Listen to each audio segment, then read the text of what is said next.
Coach Diane Fu here over at the Ready State for Mobilization of the Week. This week we're going to get after the musculature, the tissues surrounding your neck and getting into kind of the beefy musculature of the upper trap.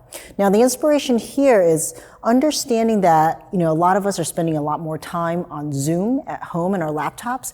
And even if we have nice setups for our workstations, oftentimes because of the accumulated stress, because we're really trying to focus, it ends up drawing that head or neck forward a little bit, creating a lot of tension patterns along the neck musculature and traps, leaving us feeling a little achy and stiff by the end of the day. So what you're going to need today is I've got the Novito, or the small supernova. This can easily also be a lacrosse ball. This can also be some kind of peanut of some sort.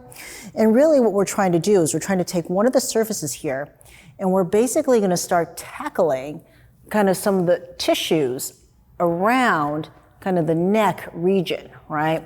So a couple ways to kind of go about this. One is I can just kind of apply a little pressure, rotate, spin.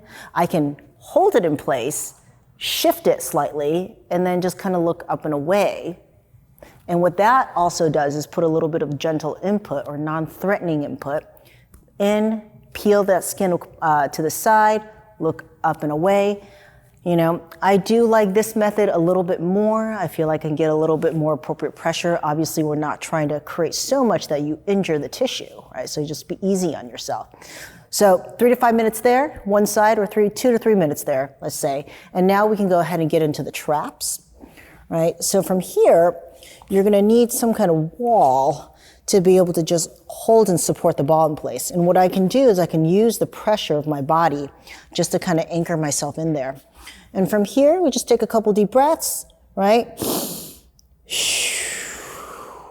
And really what you're looking for is just that sustained pressure of the ball kind of driving into kind of the meaty tissue.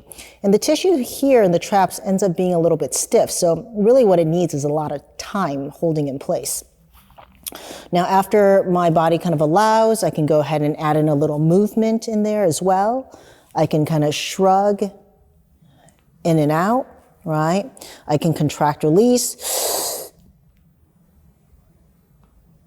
Driving my weight into that ball. Kind of relax. I can tack and I can move my neck, right, against that point, understanding that my neck and shoulders are basically one continuous system that are related to each other. And this should all work to improve the neck head, neck shoulder, neck torso relationship, right? Another kind of 2 to 3 minutes on that side. And something you can do before you wrap up is just kind of check and see how one side looks, right? That's where I kind of meet resistance here. And then see if there's, oh my gosh, so much improvement on the other side. It's a little insane, right? Another thing you can check is the shoulder relationship. I said the neck, head, shoulder, all related systems, right? You can see if like rotation has improved just by simply working on one side.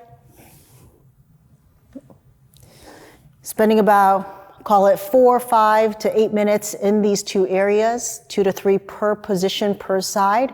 That's your mobilization for this week.